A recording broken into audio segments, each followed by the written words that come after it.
Assalamualaikum warahmatullahi wabarakatuh. Waalaikumsalam warahmatullahi wabarakatuh. Bismillahirrahmanirrahim. Alhamdulillahi rabbil alamin. Wal aqibatu lil muttaqin wala udwana illa 'alal zalimin. Wassalatu wassalamu ala ashrafil anbiya'i wal mursalin Sayyidina wa maulana Muhammadin wa ala alihi wa ashabihil mujahidin at-tahirin, amma ba'du. Saudara-saudara kaum muslimin rahimakumullah, manusia selalu berusaha untuk mencapai apa yang menjadi cita-citanya di dalam kehidupan ini. Segala daya dan dana, seluruh waktu dan tenaga, segenap kemampuan dan kekuatan dikerahkan untuk mencapai apa yang dicita-citakan. Ada orang yang di dalam berusaha mencapai cita-citanya tetap berpegang teguh kepada kaidah dan norma-norma yang harus dipatuhinya, baik itu norma-norma kehidupan bermasyarakat, berbangsa dan bernegara, lebih-lebih lagi itu menyangkut norma-norma kehidupan beragama. Artinya, di dalam mencapai cita-citanya, dia tetap menghormati dan mentaati halal haram, mengenal hak dan batil, tahu mana yang boleh dan mana yang tidak boleh.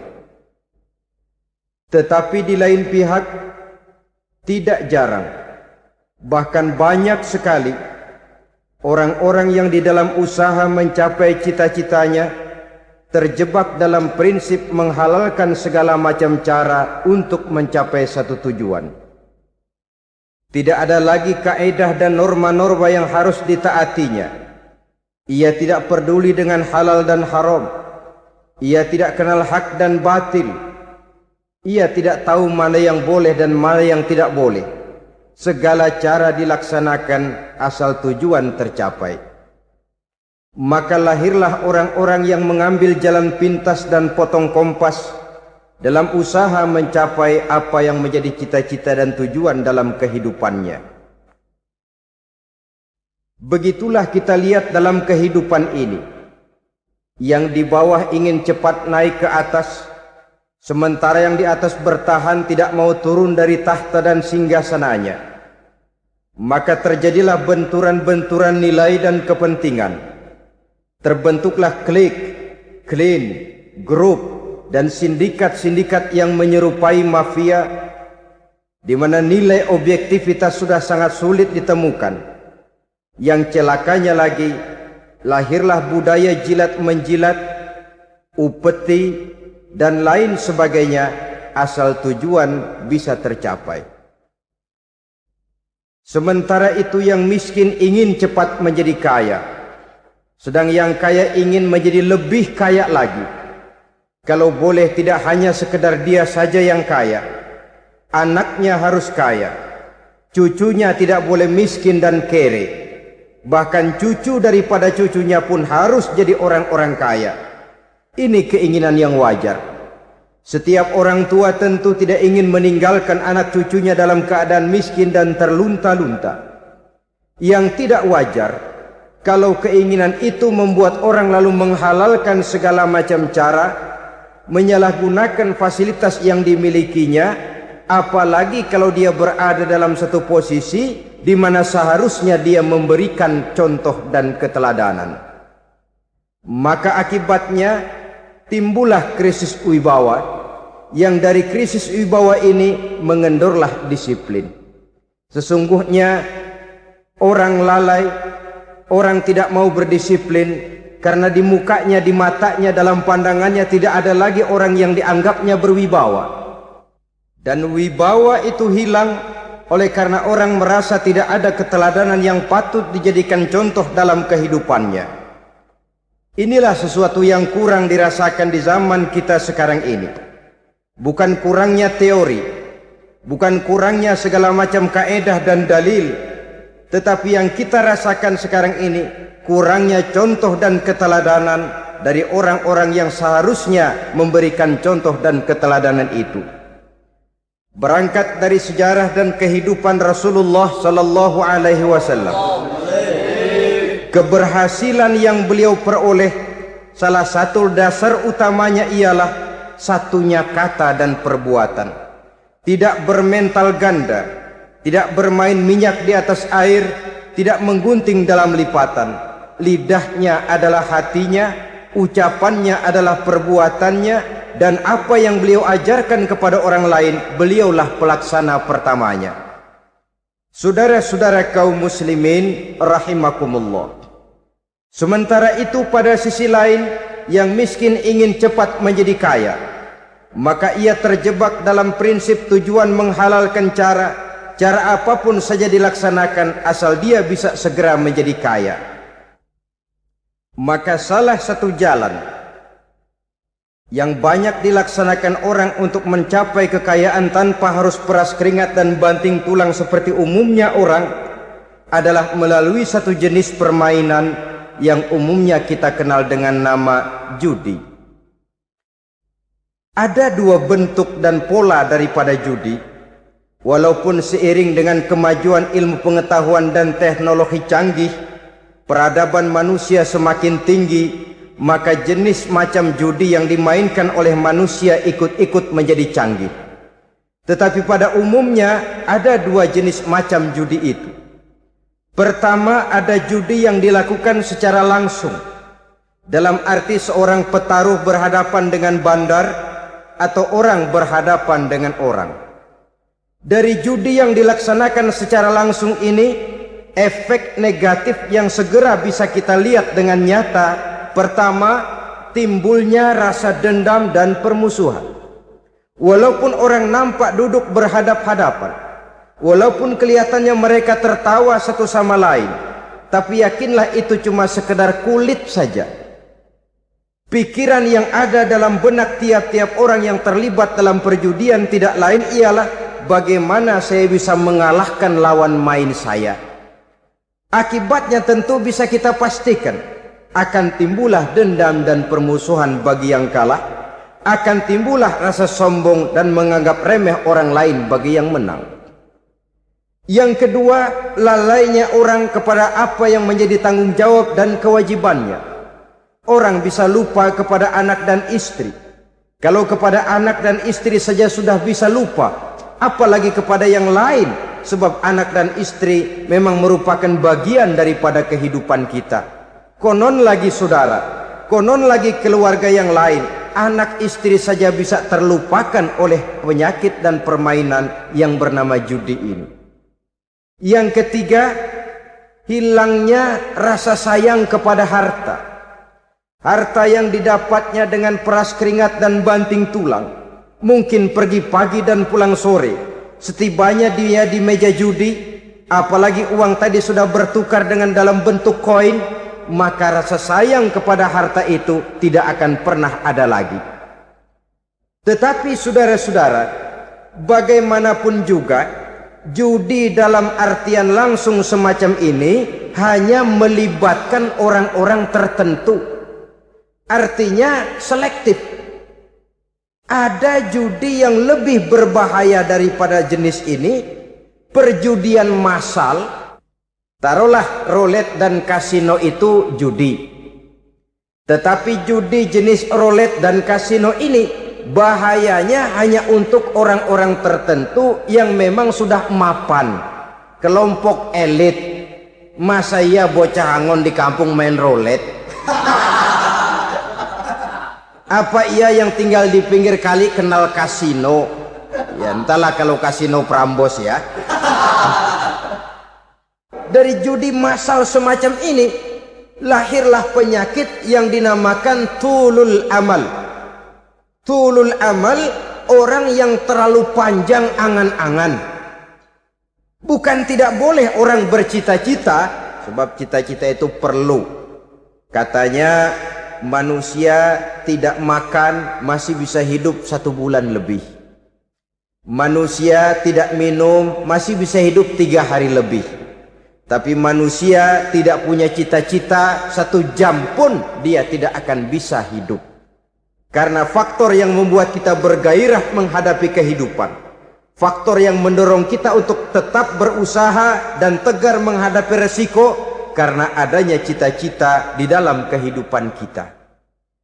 Tetapi cita-cita tanpa direalisir dengan usaha, cita-cita yang tidak berangkat dari kemampuan yang ada, pada akhirnya hanya akan merupakan cita-cita yang mengawang, tidak akan terwujud dalam kenyataan, dan akan membentuk manusia menjadi orang yang tulul amal, panjang angan-angan, terlalu muluk keinginan, tidak berangkat dari kemampuan dan kesanggupan yang ada pada dirinya sendiri.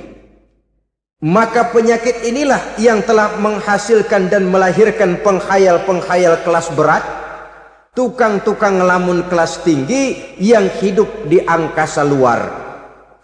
Dan sejarah belum pernah mencatat ada orang menjadi kaya karena judi, itu belum pernah. Saudara lihat saja orang kaya yang namanya Adnan Khashoggi, orang kaya yang namanya Henry Ford, orang kaya yang namanya Aristotle Onassis, orang kaya yang namanya David Rockefeller. Itu seluruhnya menjadi kaya bukan karena mereka terlibat dalam perjudian, tapi karena kerja keras, peras keringat, banting tulang. Dan itu dimulai sejak mereka masih remaja. Sehingga memang ada pepatah, ini baik sekali saya kira. Berpikirlah kamu di waktu pagi, bekerjalah kamu di waktu siang, makanlah di waktu sore, dan tidurlah di waktu malam. Berpikir di waktu pagi artinya belajar di kala muda. Bekerjalah di waktu siang artinya amalkan ilmu itu kalau sudah dewasa. Makanlah di waktu sore, hari tua nanti tinggal menikmati hasilnya. Tidurlah di waktu malam, maksudnya kalau mati, matilah dengan tenang. Logikanya berkaitan.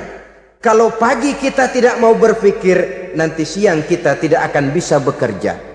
Kalau siang kita tidak mau bekerja, nanti sore makan apa? Kalau sore kita tidak makan, alamat malam tidak bisa tidur. Itu logika.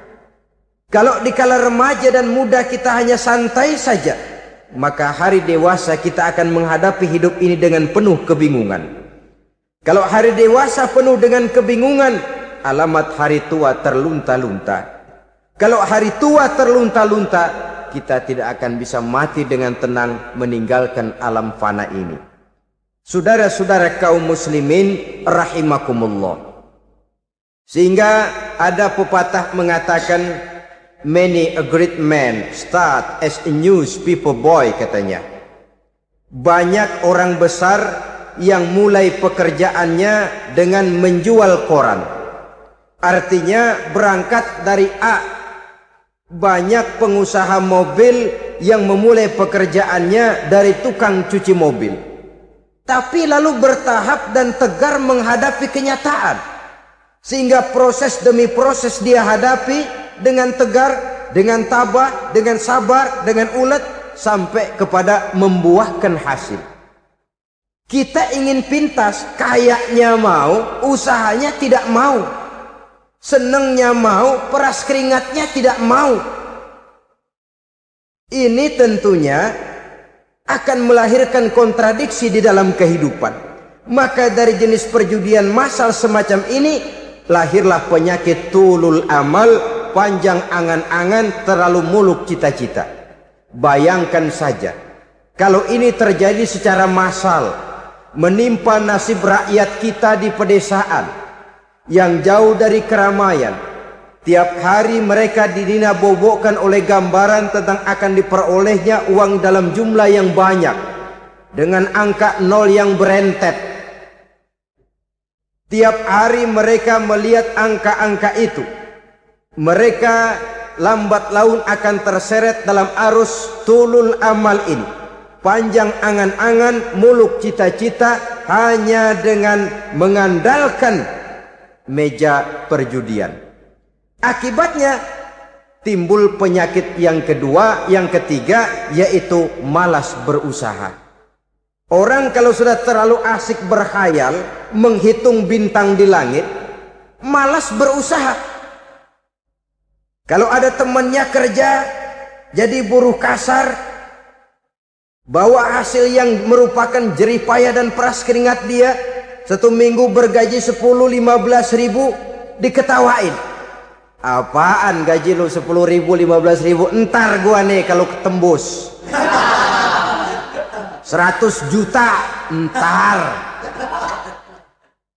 Yang 10 ribu dan 15 ribu keringat orang itu dihina, itu dicela. Tetapi dia selalu menghitung, entar nih gua. Entarnya wallahu a'lam.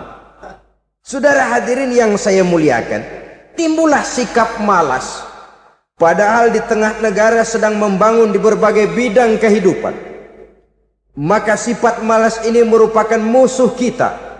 Baik mengejar kemiskinan, baik mengejar kebodohan dan keterbelakangan kita di sektor-sektor lainnya. Alangkah akan terganggunya roda pembangunan di negara kita ini jikalau sebagian besar rakyat dihinggapi oleh penyakit malas, yang malas ini dilatar belakangi oleh penyakit tulul amal, terlalu muluk angan-angan, yang angan-angan ini dininabobokan oleh keinginan untuk mendapatkan untung yang besar tanpa peras keringat dan banting tulang. Sasaran yang lebih jauh, dan ini yang paling kita khawatirkan, hancurnya kubu-kubu pertahanan moral daripada bangsa kita. Kita sependapat bahwa lebih penting daripada membangun jembatan adalah membangun manusia yang membangun jembatan. Bahwa lebih penting daripada mengaspal jalan raya adalah membangun mental manusia yang melaksanakan pengaspalan itu. Dengan kata lain, membangun dan mempersiapkan manusia pembangunan. Tanpa itu, maka saya merasa khawatir kalau nanti kita tidak akan sampai kepada target yang kita harapkan oleh karena kandas di tengah jalan. Saudara-saudara kaum muslimin rahimakumullah, Islam sebagai agama yang mengajarkan manusia untuk berusaha dan mengeluarkan segala kemampuan untuk melaksanakan segala usahanya itu, sangat membenci sifat malas, sangat membenci sifat tulul amal atau panjang angan-angan. Dan oleh karena judi melahirkan dua sifat itu, Islam sangat menganjurkan pengikutnya untuk menjauhi segala macam jenis perjudian, baik yang terang-terangan maupun yang dilakukan secara samar-samar, tidak ketara, judi canggih sesuai dengan canggihnya teknologi daripada manusia itu sendiri. Ini adalah penyakit yang meracuni masyarakat manusia dari sejak berpribadi, bertetangga, berumah tangga, sampai kepada berbangsa dan bernegara.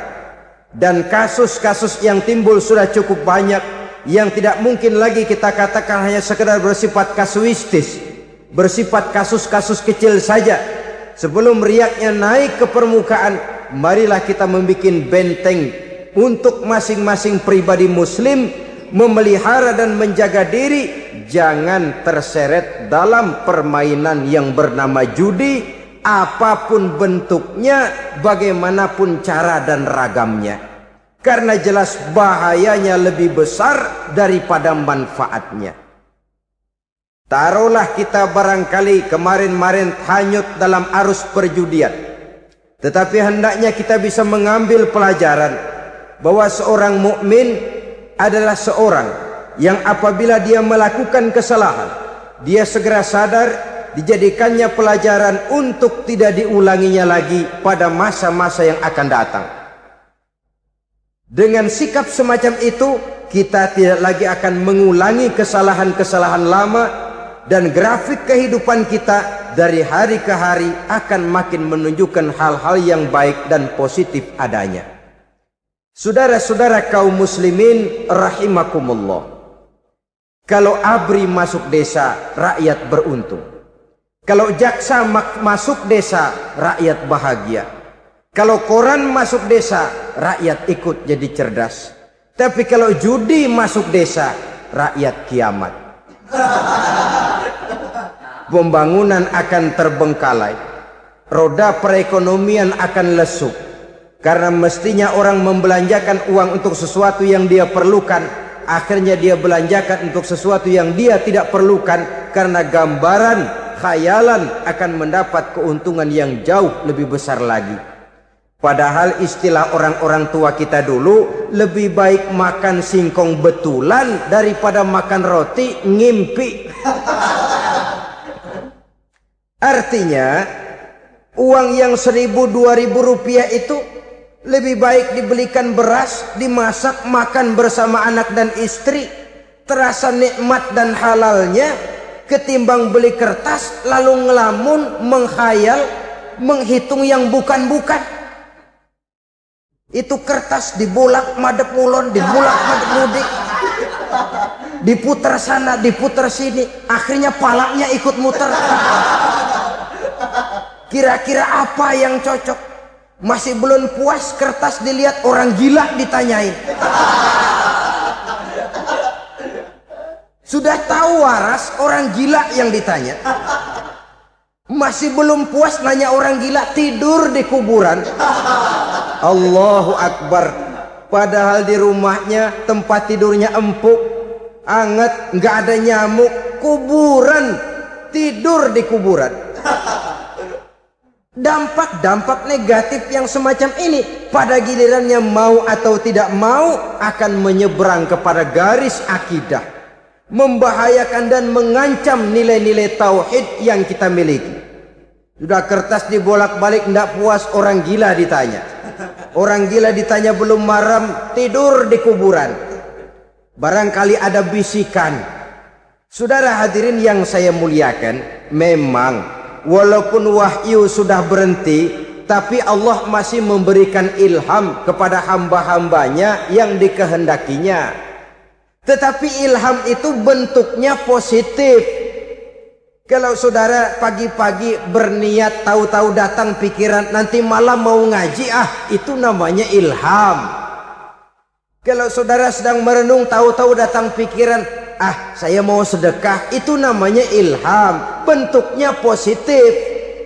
Tapi kalau ngelamun, tahu-tahu datang pikiran nomor sekian sekian sekian pasang, itu bukan ilham, itu belis. Saudara hadirin yang saya muliakan, tidak puas tidur di kuburan, cari yang lebih paten lagi, dukun ditanya. Nah, saya ingin menuduhkan persoalan. Apa tidak boleh orang ziarah kubur? Apa tidak boleh orang pergi ke dukun?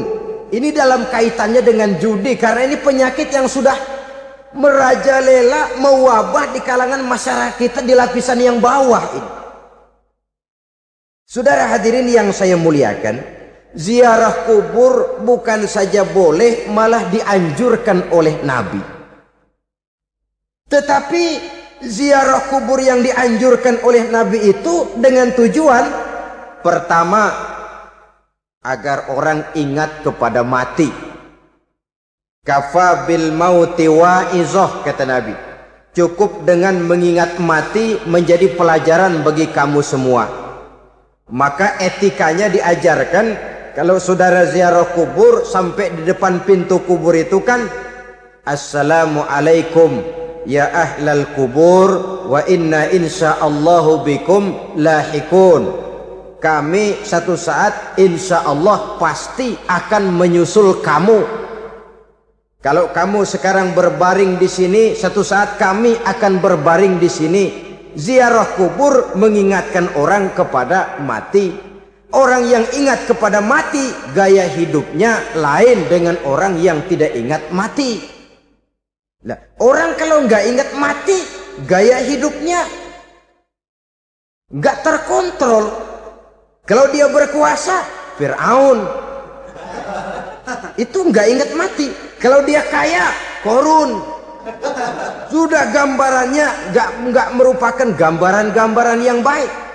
Orang yang ingat mati, dia berkuasa, dia berlaku adil. Suatu saat saya akan mati dan ini akan dimintakan pertanggungan jawab. Orang kaya ingat mati, dia akan jadi pemurah. Kenapa? Kalau saya diberikan ilmu, pertanyaan akhirat cuma satu, ilmumu kau amalkan untuk apa? Kalau saya diberikan umur panjang, pertanyaan akhirat cuma satu, umurmu kau habiskan di mana? Tapi jikalau saya diberikan harta, pertanyaan akhirat ada dua, hartamu kau dapat dari mana, kau belanjakan kemana? Depannya ditanya, belakangnya ditanya, dapat dari mana, dibelanjain kemana? Sebab dua-duanya berkaitan dengan kegiatan. Kadang-kadang dapatnya dari jalan yang baik, tapi keluarnya ke tempat yang tidak baik, itu pun tidak betul. Atau dapatnya dari yang tidak baik, tapi dibelanjakan untuk yang baik, itu pun tidak bisa diterima. Oleh karenanya, dengan mengingat mati, gaya hidup seseorang jadi terkontrol karenanya. Yang kedua, dianjurkan kita untuk berziarah kubur itu mendoakan orang-orang yang sudah meninggal. Mal mayyitu fi qabrihi illa kal gharikil mutaghawis, kata Nabi. Orang yang sudah meninggal itu di alam barzakhnya adalah seperti orang yang tenggelam di lautan, menunggu doa dari keluarganya yang masih hidup. Apakah itu anaknya, kemenakannya, cucunya, dan lain sebagainya. Adapun yang kalau kita ziarahi itu kuburnya orang-orang yang kita tahu merupakan orang soleh, orang yang berjiwa bersih, yang kita kenal ketakwaannya kepada Allah Subhanahu wa ta'ala, tidak ada salahnya kita bertabarruk, asal jangan dengan satu keyakinan bahwa dia secara mandiri bisa mendoakan kita. Dia hanya bisa melakukan itu hanya dengan izin Allah. Nah, umumnya orang kalau sudah ziarah ke kubur-kubur keramat itu, Allahnya kelupaan. Itu yang dikhawatirkan merusak dan mengganggu akidah. Sehingga di awal-awal perkembangan Islam, Nabi pernah melarang orang ziarah kubur itu. Ini bisa kita simak dari hadis, kuntu nahaitukum an ziyaratil qabri fazuruha. Dahulu aku pernah melarang kamu untuk ziarah kubur, adapun sekarang kalau mau ziarah, ziarahlah kamu. Kata-kata dulu aku pernah melarang kamu itu menggambarkan bahwa pada permulaan perkembangan Islam, nilai keimanan para sahabat masih rapuh, masih lemah, masih memerlukan pembinaan. Sehingga kalau mereka sering ke kubur, dikhawatirkan mereka minta kepada kubur. Nah, tetapi tatkala nilai keimanannya sudah mapan, sudah kuat, kata Rasul, fazuruha. Adapun sekarang kalau mau pergi berziarah, ziarahlah kamu. Saudara hadirin yang saya muliakan, jadi jangan melupakan Allah. Saya bisa saja berkata, kalau saya misalnya pakai cincin, lalu saya bilang, saya sejak pakai cincin ini, jangan anak gadis, nenek-nenek ngelihat saya lemes. Atau sejak pakai cincin ini dagangan laris bener. Cincin itu yang menggelincirkan akidah. Untuk tidak tergelincir, orang harus tidak melupakan Allah. Dia bisa berkata, alhamdulillah, Allah memberikan keistimewaan kepada batu cincin saya. Batu cincinnya tidak apa-apa, Allah yang memberikan keistimewaan.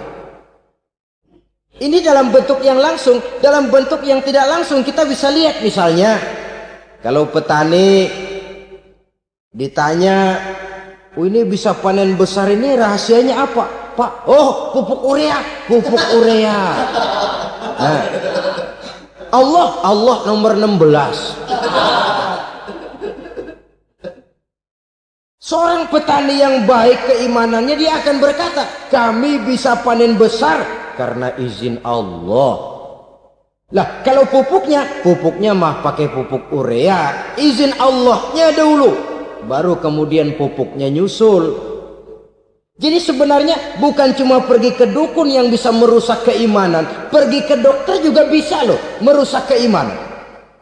Kalau berkeyakinan bahwa dokter itulah yang memberikan sembuh, kenapa akidah saudara tidak tergelincir karenanya? Dokter hanya memberikan obat dan resep, sembuh itu datangnya dari Allah. Ini yang diungkapkan lewat lisan Nabi Ibrahim alaihissalam, wa idza maridtu fahuwa yashfini. Apabila aku sakit, dialah Allah yang memberikan sembuh. Memberikan sembuh. Jangan juga menyalahartikan ayat ini. Ada ayat begini sakit terus nekat. Udah nggak usah berobat dah, memang penyakit dari Tuhan, ntar waktunya baik ya baik ya. Udah ampeg terus dah. Orang yang berobat saja belum tentu sembuh, apalagi yang tidak berobat. Sama juga orang nggak sembahyang kita ajakin ngotot, lo juga yang sembahyang belum tentu masuk surga katanya. Lah yang sembahyang belum tentu masuk surga, bagaimana cengoran lo yang nggak sembahyang?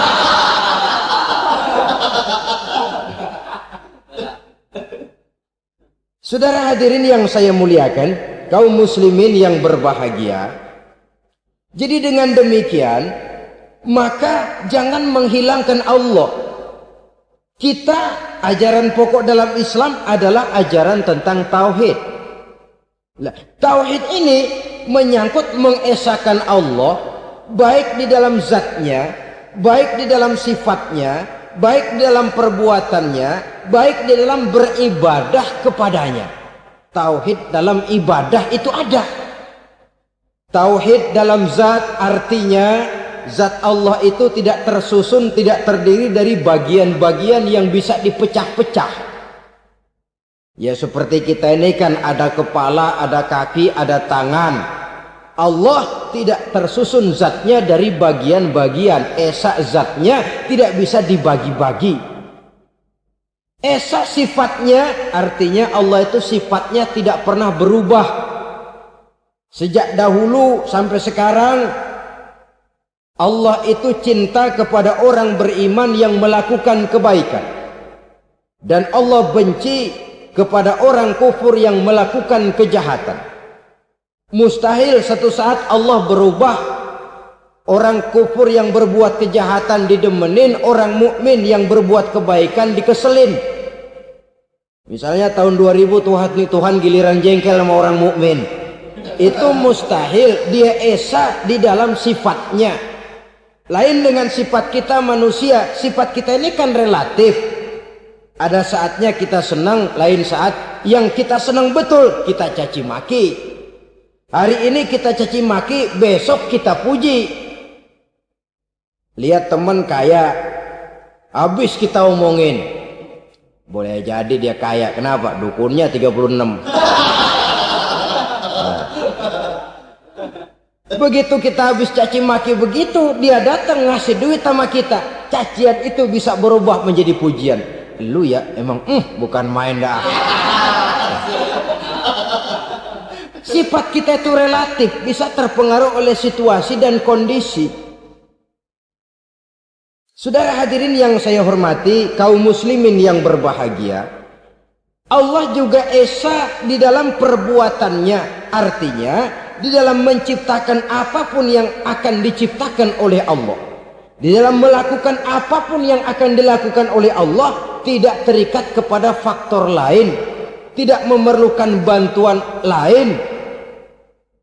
Dia adalah mutlak. Nah, kemudian kita mengesahkan Allah dalam zatnya, mengesahkan Allah dalam sifatnya, mengesahkan Allah dalam perbuatannya, belum tentu berarti kita mengesahkan Allah dalam ibadahnya.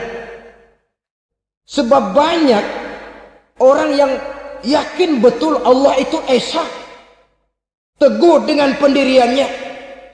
Tuhan lu siapa? Allah. Allah bagaimana? Esa. Bagaimana kalau dua? Kagak. Tiga? Enggak. Mantap. Soal tahlil paten. Tapi dalam ibadah kadang-kadang dia tidak mentauhidkan Allah. Ini makna wa ma umiru illa liya'budullaha mukhlisin. Kami tidak memerintahkan kepadamu kecuali untuk beribadah kepadaku, kata Allah, dengan ikhlas. Beribadah kepada Allah dengan ikhlas itu artinya apa? Beribadah hanya untuk Allah saja.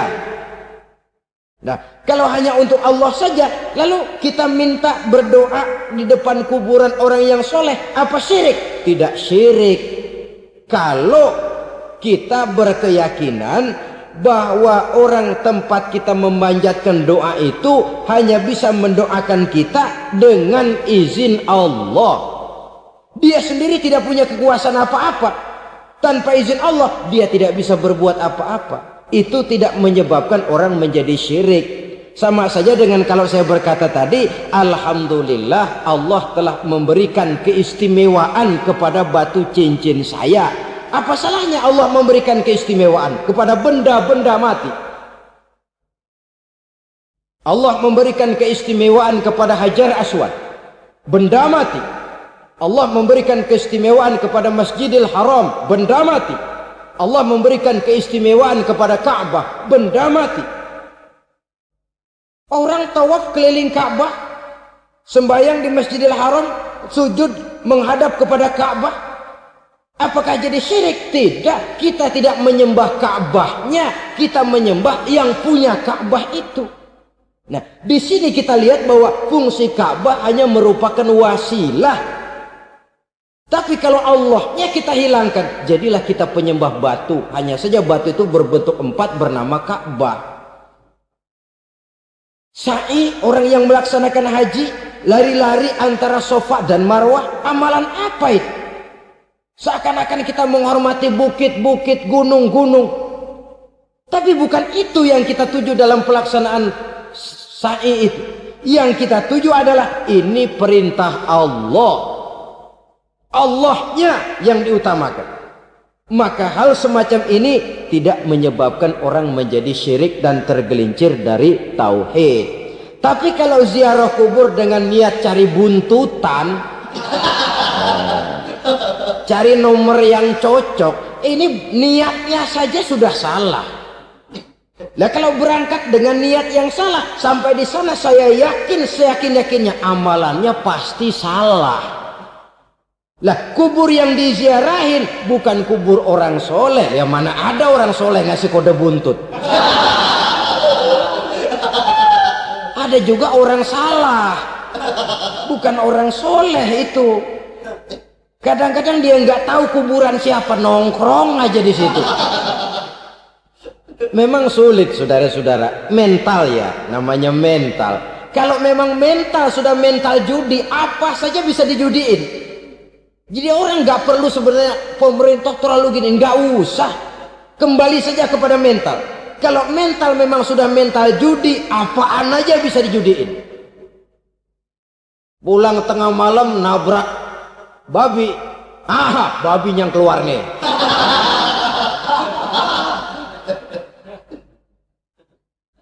Mobil lewat nomornya bisa dijudiin, bajai lewat bajai bisa dijudiin. Mental, kalau memang mental sudah mental judi, apapun saja bisa dijudikan. Saudara hadirin yang saya muliakan, lalu bagaimana dengan dukun?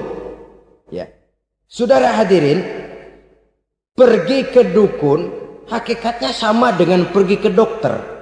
Orang berusaha melaksanakan yang namanya syariat, hakikatnya kembalikan kepada Allah. Syariatnya kita laksanakan.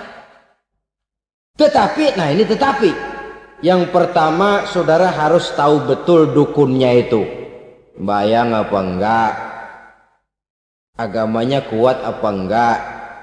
Sebab ya tentu tidak ada dukun yang jelek, karena pada umumnya penyakit dukun itu kan nyohor, iklan lewat koleha-kolehanya. Kita bisul kecil datang, kata dukun, ini si kecil kemarin bisul kayak kelapa 5 menit baik. 5 menit padahal kemarin kagak ada yang datang. Diolah sedemikian rupa supaya orang mantap. Jadi jangan asal sembarangan. Kadang-kadang lihat potongan dukunnya aja kita ngeri. Mukanya sudah kremot, nggak pernah tersentuh air wudhu. Jangankan air wudhu, mandi aja jarang. Yang kayak begini yang dipegang mati-matian, yang dipercayai habis-habisan, akan kita kemanakan tauhid kita ini? Apalagi kalau perginya sudah dengan niat mencari nomor yang jitu. Itu saya katakan lagi tadi, berangkat saja sudah dengan niat yang salah. Orang berusaha silakan. Sama juga kita ke dokter. Oleh dokter kan setelah diperiksa penyakit kita, lalu dianalisa, oh ini penyakitnya ini. Kemudian diberikan obat.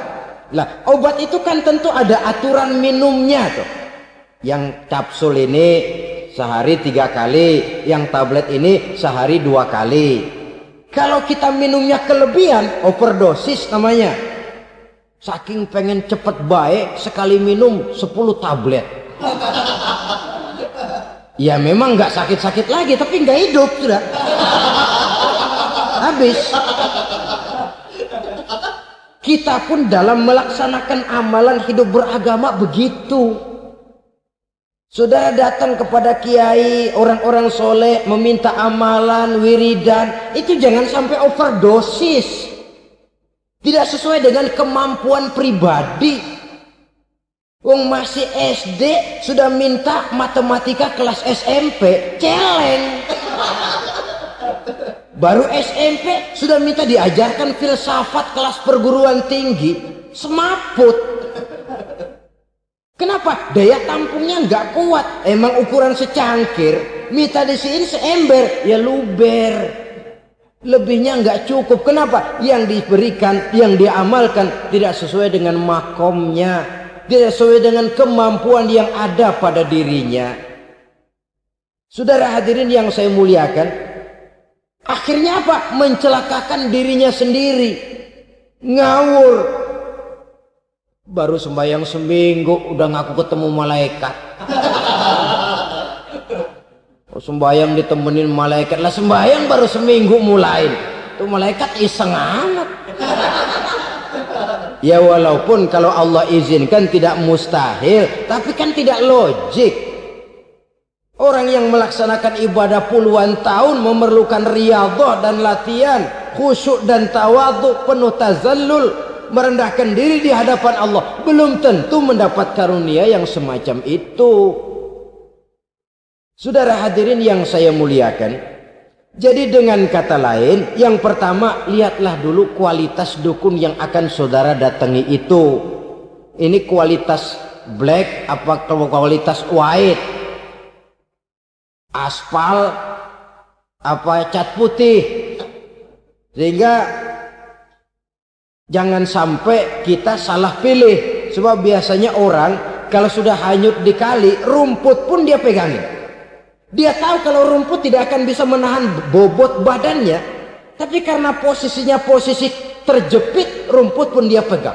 Ini satu gambaran psikologis betapa orang dalam keadaan panik, kepepet, kejepit, yang tidak mestinya dipegang pun akan dipegangnya juga. Walaupun dia tahu itu tidak akan bisa menahan bobot badannya, namun dipegangnya juga.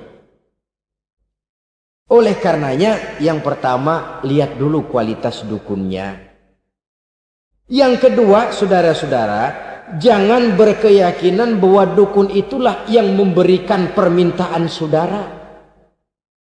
Si dukun hanya bisa dengan izin Allah. Nah ini kuncinya. Kalau izin Allahnya dihilangkan, dan ini yang jarang. Biasanya kalau kita diajak ke dukun, di sono aja no paten banget, abah ano, abah ini, abah ano, abah. Lah, lalu pikiran kita kan terfokus. Dikala itulah kita mulai menyampingkan Allah. Di situ yang dikhawatirkan nilai tauhid kita jadi tergoyah karenanya. Bahwa orang yang kita datangi, yang kita kenal kesolehan dan ketakwaannya, hanya bisa memberikan pertolongan dengan izin Allah. Dengan izin Allah dia doakan kita dan doanya kabul. Dengan izin Allah dia penuhi hajat kita dan hajat kita jadi terlaksana, jadi kenyataan dengan izin Allah. Sebab Allah itu memberikan keistimewaan. Ada waktu istimewa, ada tempat istimewa, ada jam istimewa.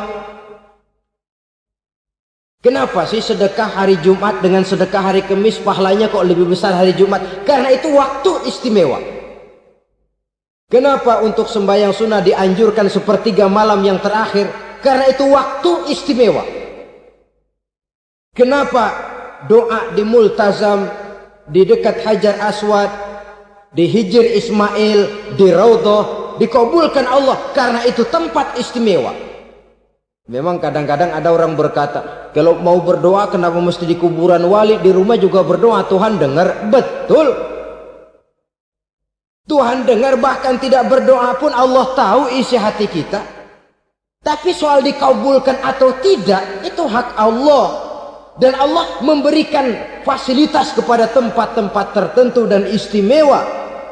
Dan itu diajarkan oleh Nabi. Di Raudhah perbanyak doa. Kenapa? Itu tempat yang mustajabah. Artinya Allah memberikan keistimewaan kepada tempat-tempat tertentu.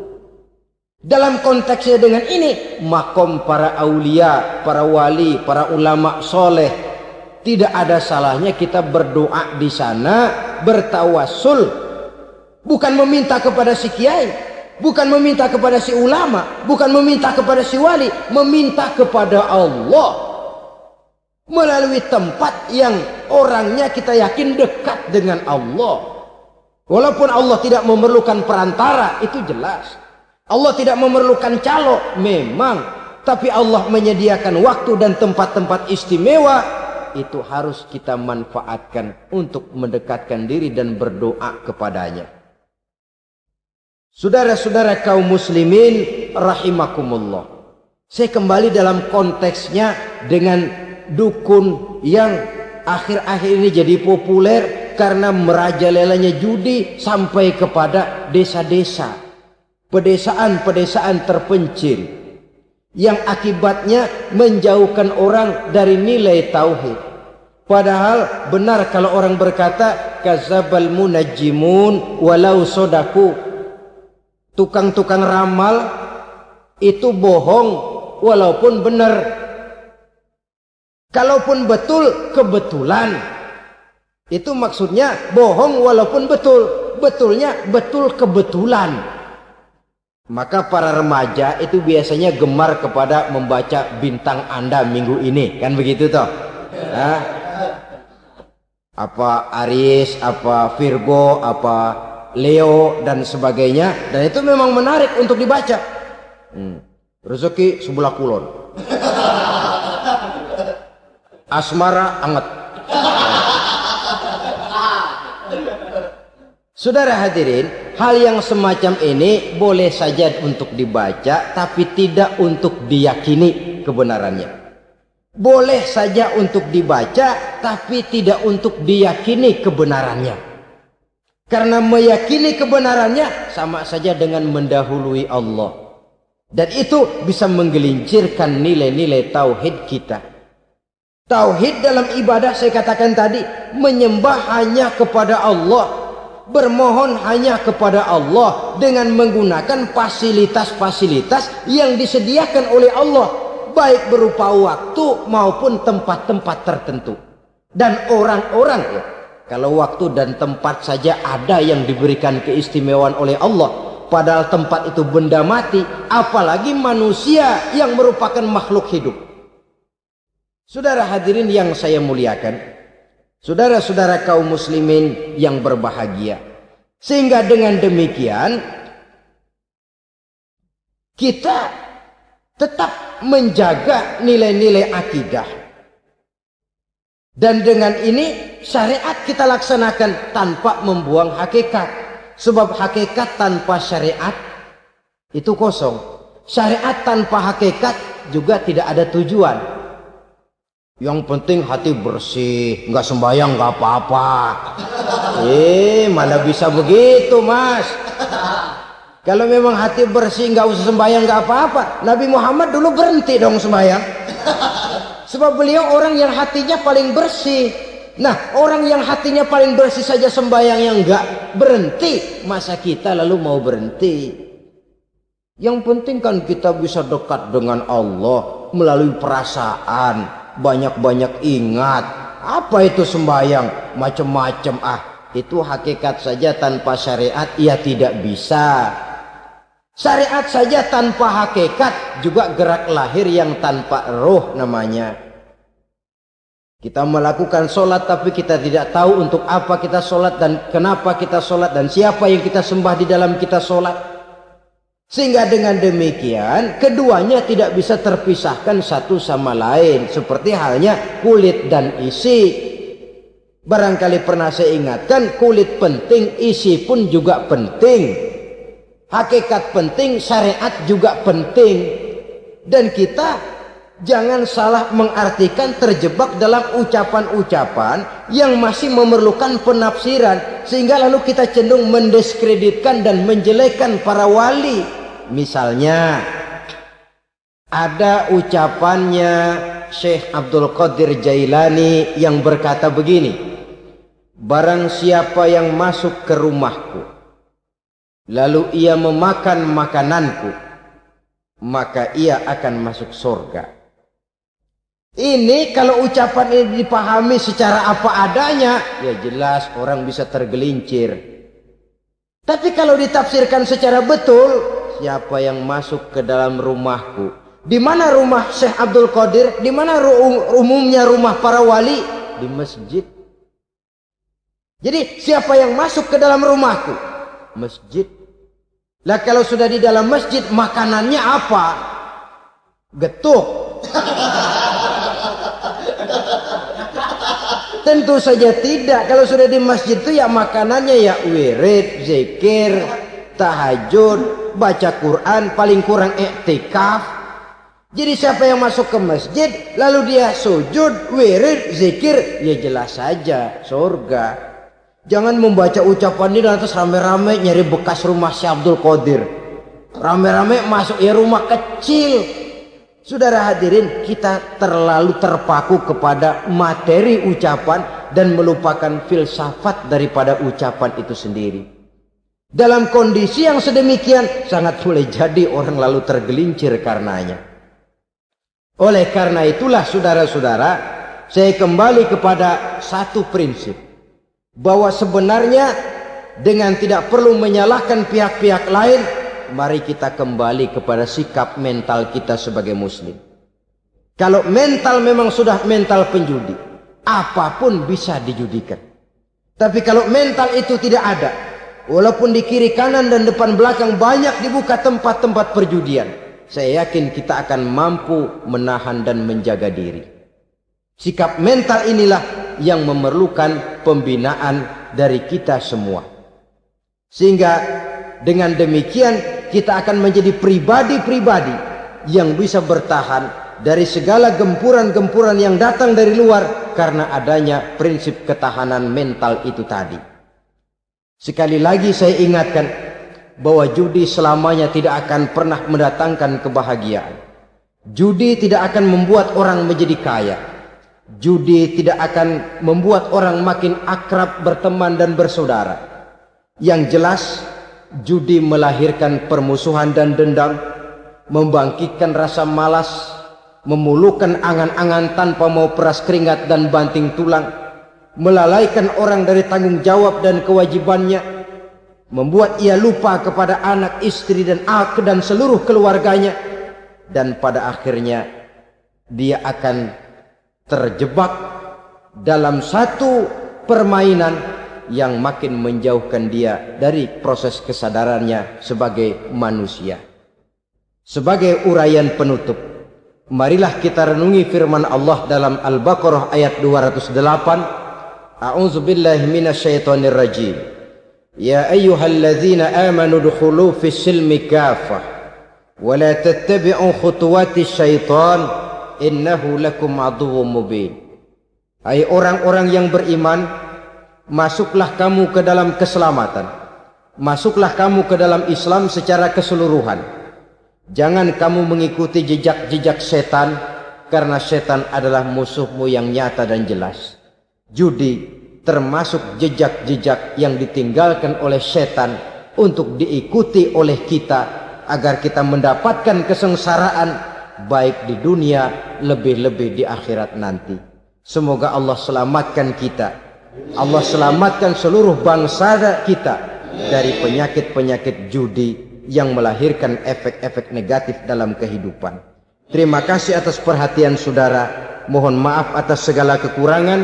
Usikum wa nafsi bitaqwallah. Wassalamualaikum warahmatullahi wabarakatuh. Waalaikumsalam warahmatullahi wabarakatuh.